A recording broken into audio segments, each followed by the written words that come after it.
Hoy, en Vincular Podcast, José Pablo, psicólogo clínico. Iván, ingeniero comercial. Sebastián, psicólogo clínico. Reflexionan sobre, ¿Qué son los enfoques o corrientes en la psicología? para poder explicarlo, yo creo que hay que partir de la base de por qué existen distintas corrientes, distintos como enfoques o modos de pensamiento dentro de la psicología.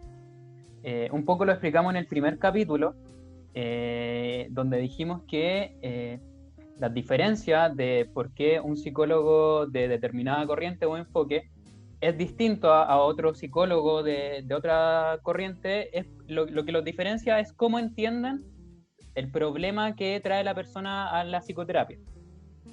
Más allá de la intervención que haga, el estilo que ocupe, las cosas que haga durante la sesión, o diga durante la sesión, o no diga durante la sesión, más allá de eso, lo que los diferencia a los distintos enfoques es cómo van a comprender el síntoma de la persona. Sí, encuentro que podría terminar siendo reduccionista hablar solo del síntoma, pero sí los enfoques al final determinan la forma de entender como lo humano, la mente, las emociones, las conductas en general. No siempre para algunos enfoques son síntomas, pues claro, no siempre es un síntoma. A veces, por ejemplo, entender cómo funciona la rabia o la frustración o de dónde viene la envidia y los celos también son parte de la psicología. Ahora, no necesariamente como es clínica, sino que puede ser como más investigación o qué sé yo, pero claro, es importante destacar la importancia de, al menos para el público como en general, tener ciertas nociones de los enfoques y qué es lo que proponen, o quizás en qué momento histórico aparecieron, se crearon o fueron descubiertos, no sé. Sí, yo creo que es súper importante porque para una persona que está buscando entrar a una terapia, porque tendrá algún malestar o a lo mejor no tiene ningún malestar y solamente quiere comenzar un proceso de desarrollo personal, por ponerle algún nombre, o de exploración personal, se encuentra con mucha información respecto a estos enfoques. Por ejemplo, se mete a una página de psicología y ve muchos psicólogos con su fotito, con una pequeña presentación, y dentro de esa presentación aparece psicólogo con enfoque humanista, a lo mejor, y el otro es psicólogo con enfoque psicoanalítico. Entonces, ¿cuál escojo? ¿Cuál es el mejor para mí? ¿Cuál es el que se va a adaptar mejor a lo que yo necesito? Bueno, en el podcast anterior hablamos de los 4 grandes enfoques que existen en la psicología. ¿Podríamos partir con uno y ver cómo su historia? Yo partiría quizás con el psicoanálisis, porque es de los enfoques más antiguos en realidad. El psicoanálisis en cierta forma fue el que empezó a abrir un poco las puertas a la creación de esta nueva disciplina que es la psicología, porque la psicología en general es una no sé si carrera, pero un área de conocimiento, de estudio súper nueva, versus la medicina, por ejemplo, que lleva mucho tiempo, la matemática, la física, que lleva muchísimos siglos, la psicología mucho más nueva. Entonces yo partiría con psicoanálisis y conductual, que son como las primeras corrientes o enfoques propiamente tal, que de hecho nacen en contraposición.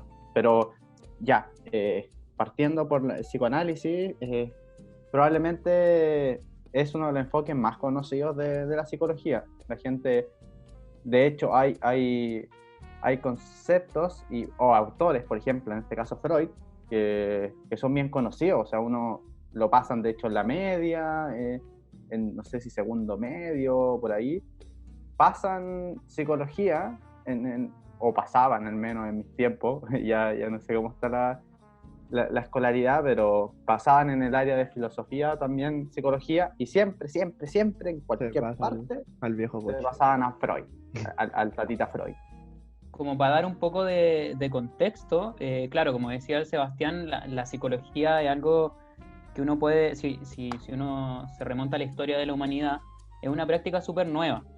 El psicoanálisis, por ejemplo, que claro, como que sienta las bases de lo que es una psicoterapia, más o menos como, me refiero como a la técnica, ¿no? A esto de que dos personas conversando, tratando un problema en específico, relacionado como a su salud mental, por ejemplo, bueno, se inaugura o ahí, bueno, nosotros tampoco somos dueños de la verdad ni vamos a decir la última palabra respecto a esto, pero podríamos decir que claro, entre comillas, se inaugura alrededor de a finales del siglo XIX. Hay una fecha por ahí que en 1896, que algunos dicen que ahí es donde Freud fundó exactamente el psicoanálisis. Freud, que en primera instancia era un doctor, que se dedicaba a la neurología precisamente, se empieza a interesar por esta otra área del conocimiento que sería como la mente humana.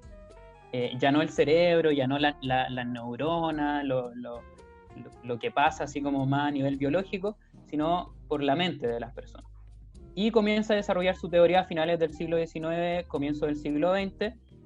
Lo central que uno podría decir que caracteriza al psicoanálisis es la noción de que existe un inconsciente, de que muchas de las conductas que tienen las personas están motivadas no por su conciencia, sino por su inconsciente. Un inconsciente del cual no sabemos nada, no tenemos noticia. Por ejemplo, lo que se analiza es que la razón por la cual uno está teniendo una conducta no necesariamente es la que uno cree que es, conscientemente, sino que inconscientemente hay otro motivo. Que Freud, en primera instancia, decía que era de naturaleza sexual. Claro, de hecho, un poco en ese sentido nace el psicoanálisis y claro, voy a tratar de acelerar aquí un poco la cosa porque si no nos vamos a entrampar explicando mucho sobre el psicoanálisis, que más encima el psicoanálisis freudiano no es algo que tampoco se use mucho ahora, pero de ahí sí sale, como para que a la gente le quede claro, como esta caricatura del terapeuta, psicólogo que no contesta nada y no le responde las preguntas y se queda callado todo el rato en la sesión, viene un poco de esa rama, de ese enfoque de la psicología, al menos, del psicoanálisis. O sea, yo lo tengo entendido así. Claro, y también, claro, dentro del estereotipo, la caricatura que uno puede hacer del psicoanálisis, o las críticas también que se le hace al psicoanálisis, es que es un modo de pensar que es pansexual, como que todo tiene que ver con el sexo, todo tiene que ver con una naturaleza sexual, lo cual en última instancia uno podría decir que no es tan así en la práctica. O sea, no creo que todos los psicoanalistas que hoy en día están ejerciendo, si uno va a analizarse, le vaya a interpretar todo como de naturaleza sexual. Eso es una caricatura. Me acordé de una anécdota, quizás como para clarificar esto que estaba explicando al principio. No sé si estaba Sebastián en una clase en la universidad donde una profesora tuvo un lapsus. Los lapsus son algo como muy característico del psicoanálisis. La profesora lo que quería decir, no sé de qué estaba hablando, pero quería decir serpiente venenosa. Y lo que terminó diciendo fue serpiente venosa. Y lo cual produjo un silencio en la clase, una risa, como que la profesora perdió el hilo después.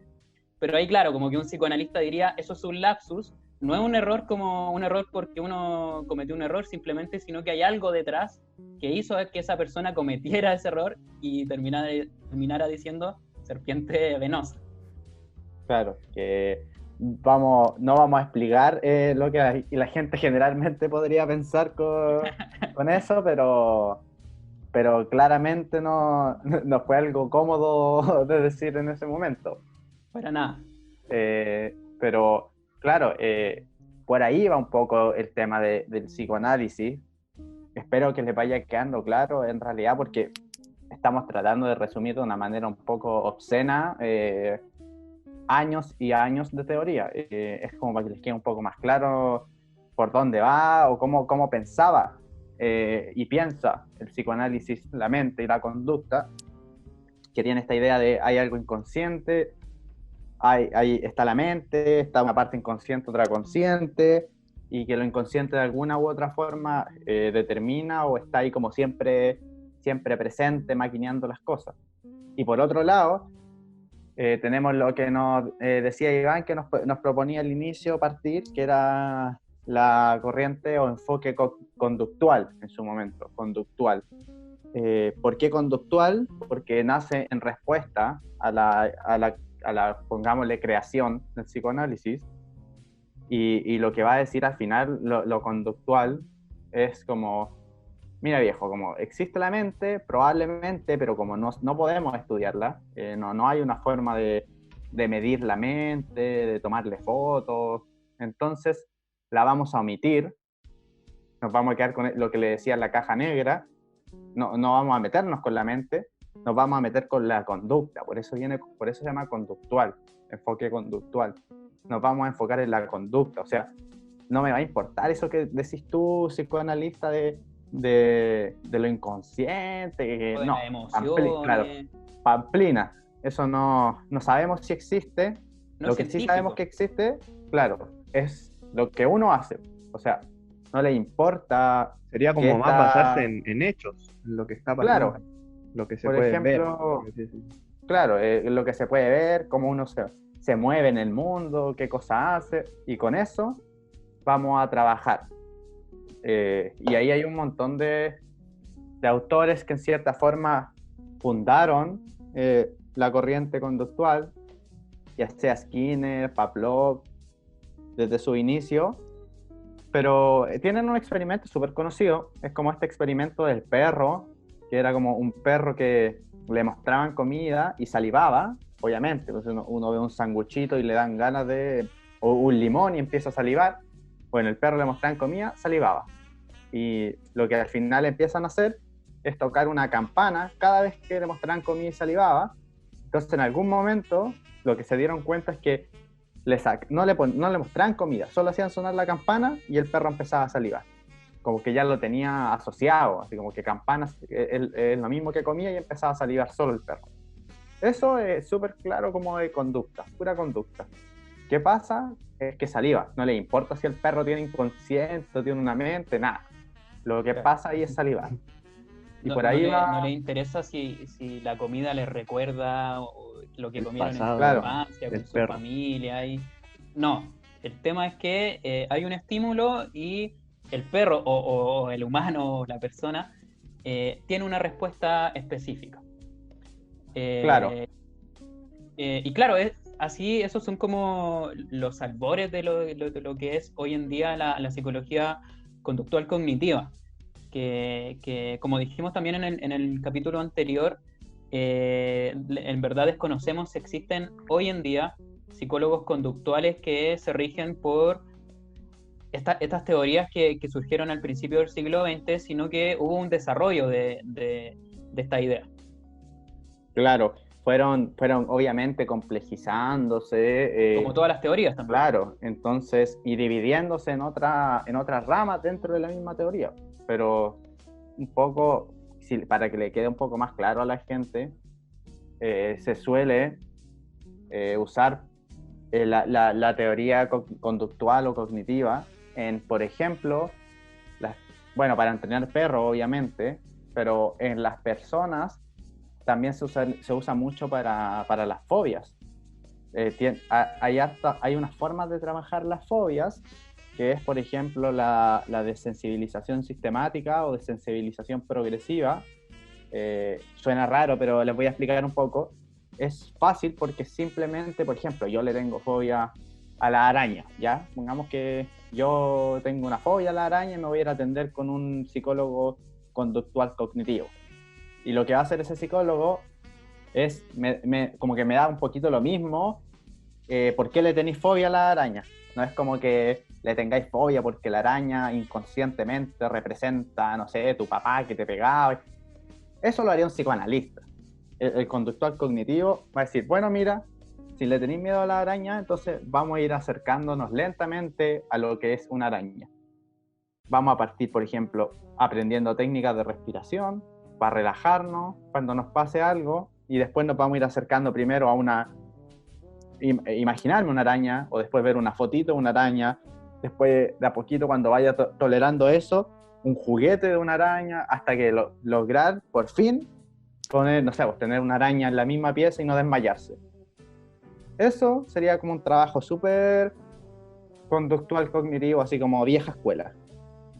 ¿Ya? Lo central ahí es como que las sesiones propiamente tal, o si uno como que comprende todas las sesiones, toda la terapia, es para atacar un problema en específico.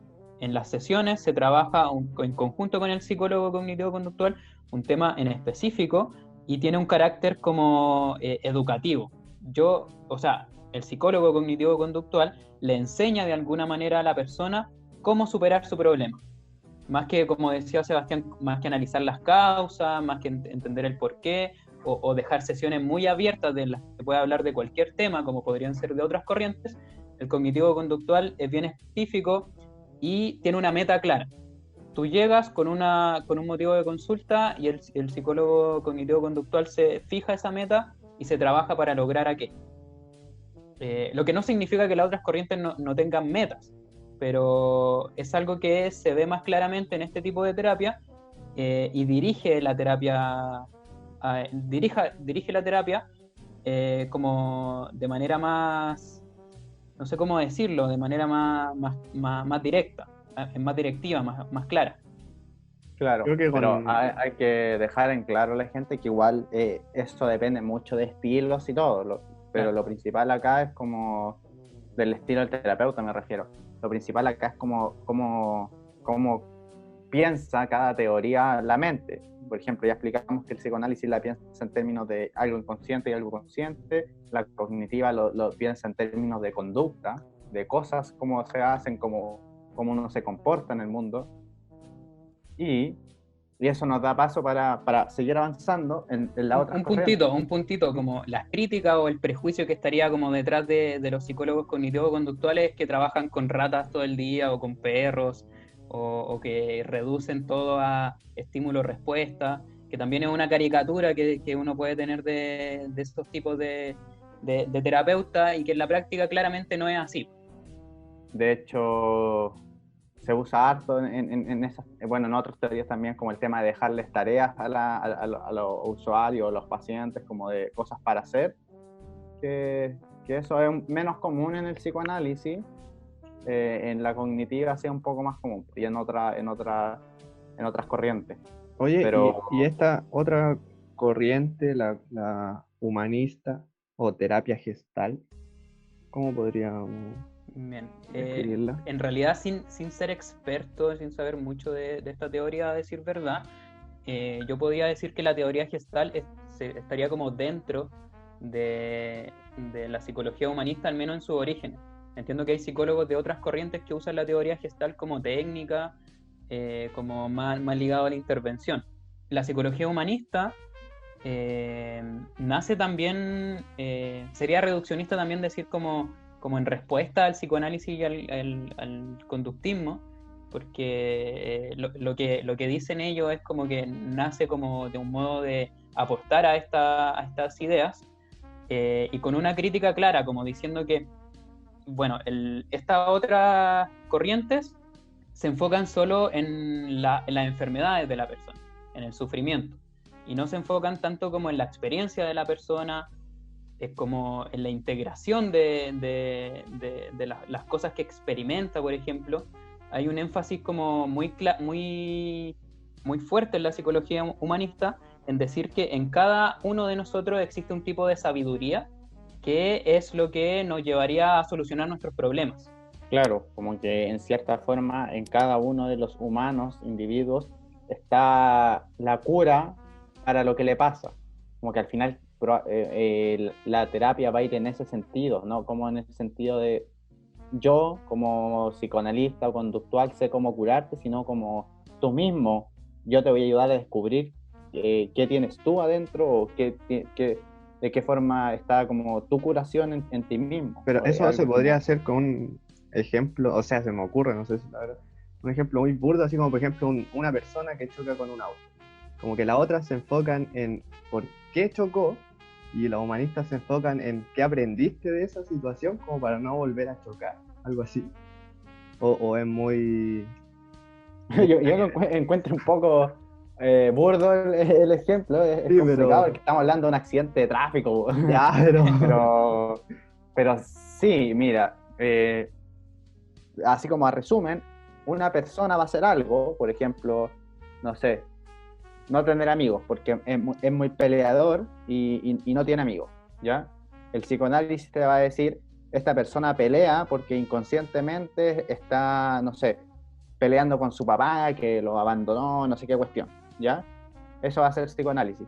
Conductual, cognitivo, te va a decir, esta persona pelea porque, no sé, su tono de voz es muy agresivo o no sabe responder a las preguntas que los otros le hacen como de manera buena o más amable, no sé. O aprendió a responder de Claro, o determinada aprendió manera. a responder de esa forma porque así le contestaban cuando chico, le pegaban el charchazo, no sé. Y el humanismo te va a decir, ya, pasa eso, ya, no tenía amigos, toda la cuestión, pero en ti mismo está como la solución para eso, y como que eres una multiplicidad de factores que no es solo tu historia anterior ni tu conducta, ¿ya? Como en una totalidad como humano, estás tú en esa situación y también está en ti mismo la solución o la posible cura, como por ejemplo encontrar en ti mismo esa sabiduría, ese sabio que te va a decir cómo, por qué lo hago o cómo lo hago distinto o si realmente quiero hacer distinto las cosas. También dando como un poquito de contexto, uno de los pioneros quizás de esta corriente es Maslow, quien es conocido por hacer como una pirámide de las necesidades, creo que las Sí, las necesidades, necesidades de Maslow. dejando arriba, así como haciendo la cortita y reduciendo esta pirámide, dejando arriba como la autorrealización de la persona. Es decir, que lo que dice que teniendo cubiertas las necesidades más básicas, como por ejemplo la alimentación, como tener las necesidades como de Fisiológico. básicas cubiertas, Fisiológicas, claro. claro, uno va ascendiendo en esta pirámide, llegando a la autorrealización, que significaría como muy a grandes rasgos sentirse como bien con uno mismo, estar como a gusto con uno mismo, y eso lo alcanzarías con accediendo a esta sabiduría que estaría como en tu mismo organismo. También apuntan a esto de que en realidad no hay una separación entre el cuerpo y la mente, sino como hay una unificación. También ahí hay una crítica del humanismo quizá a las otras teorías. Lo que apuntan también y sus intervenciones a veces apuntan a eso es como a integrar en la experiencia humana estas dos aristas, la mente y el cuerpo como una totalidad. Y de hecho, a propósito de esa, la pirámide de Maslow, Maslow en su momento dice que no todos los humanos necesariamente llegan al pináculo como a la autorrealización, y de hecho hasta se moja el potito en algún momento y dice como personajes históricos que él cree que llegaron a la autorrealización y nombra varios personajes que como lograron cosas importantes. No me acuerdo quiénes ponía, pero algún personaje importante, varios personajes importantes. Ahí pueden buscarlo en internet si les interesa Claro. el tema. Pero eso es más o menos la psicología humanista. Pasando de ese, nos vendría quedando el cuarto grande, por así decirlo. Sería el sistémico. Sí, el enfoque sistémico. Y haciéndola también como el prejuicio, la caricatura que uno podría hacer de la psicología humanista, es que las críticas que se le hacen es que hay poca rigurosidad teórica en el humanismo. Esto es como la crítica que se le hace generalmente, no lo que necesariamente pensemos nosotros. O que sea real. Sí, o que sea real necesariamente. Claro. Puede También no ser real, pero es la crítica. Hay muchos psicólogos humanistas que tienen esta corriente y que acogen quizás esta crítica, por lo tanto buscan hacer más rigurosa su práctica y su estudio, pero el prejuicio, por decirlo así, es que estos son como los terapeutas quizás más hippies, por llamarlos de un modo, más ligados como a terapias alternativas, por decirlo. Que no todos los casos es así, pero esa es como la caricatura que se suele hacer de esta terapia. Pasando a la terapia sistémica va a comprender como lo más importante para entender qué carajo le pasa a una persona es qué carajo le pasa al sistema en el que está dentro de ese sistema, o sea, esa persona, perdón. Por ejemplo, si en una familia existe una persona que está deprimida, por ejemplo, lo que va a observar el psicólogo sistémico es qué está pasando en la relación entre este sistema, entre los componentes, elementos de este sistema, el papá, la mamá, los hermanos, los tíos, el trabajo de los papás, por ejemplo, que esta persona se está deprimiendo. Claro, de ahí viene el nombre sistémica, que se presupone que el individuo siempre está en un sistema, en contacto, en interacción con otros, y que siempre está comunicando, que es imposible no comunicar. O sea, si uno se queda callado, algo también está diciendo de lo que le pasa. Entonces, el sistema siempre está interconectado, lo quieran o no. Y por ahí un poco trabaja la sistémica, que probablemente dentro de los enfoques es la que más se usa o la que más ha abordado la terapia familiar.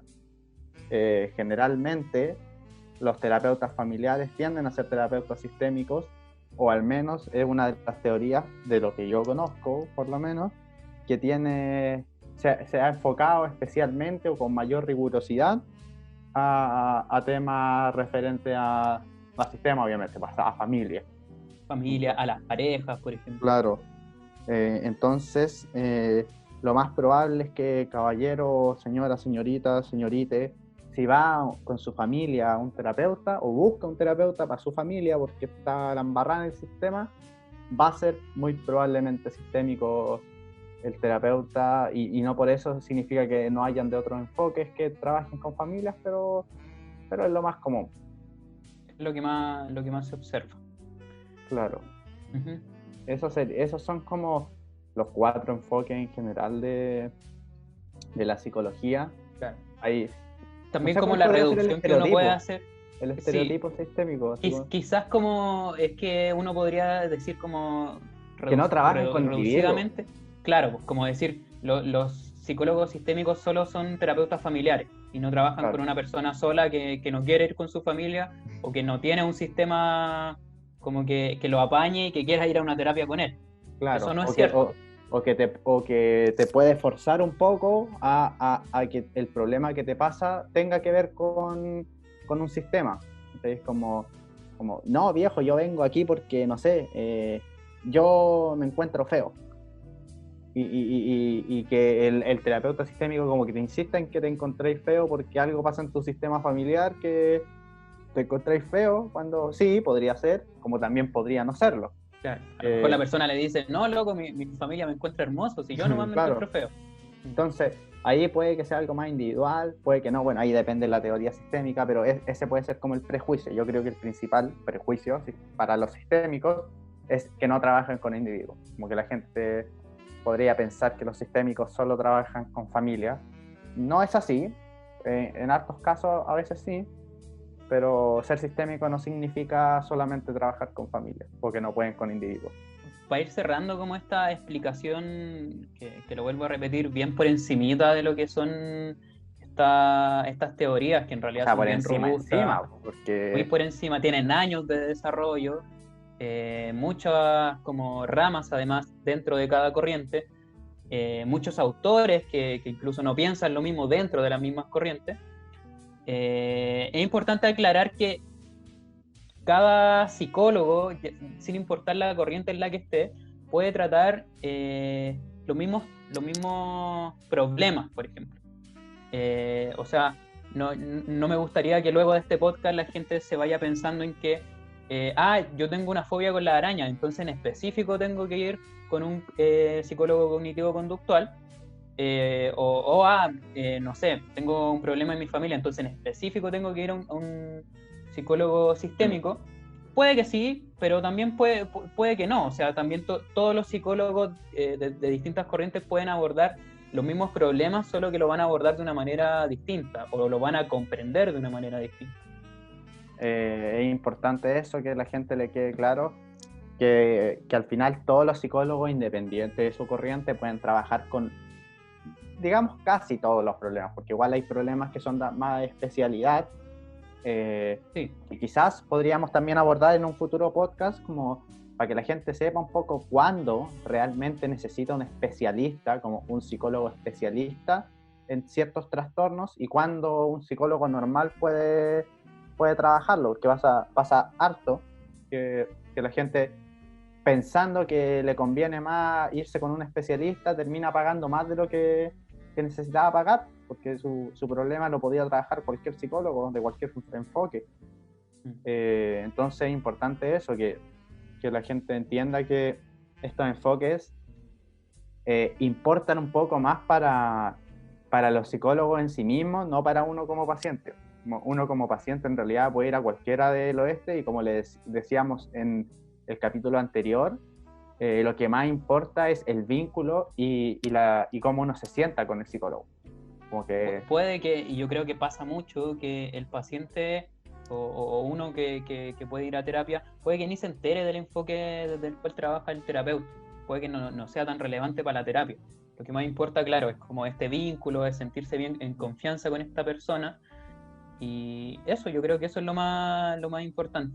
Creo que pudimos dar como una imagen, una observación, de nuevo, bien por encima de todos estos temas. Y si tienen más preguntas, si les gustaría a lo mejor que invitemos en algún momento a un psicólogo de una corriente en específico, de distintas corrientes, para tratar una corriente más en profundidad, también nos pueden decir. Cualquier aporte es bienvenido.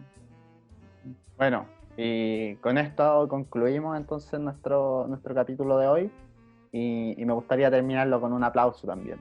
¿O no? Y dejando los invitados para el próximo capítulo. Claro, pues invitados para el próximo, y coméntenos ahí, Sí. pídanos cosas, porque así es mejor, más entretenido. ¿Ya? Vamos, Entonces, 1, 1, 2, 3. Aplauso.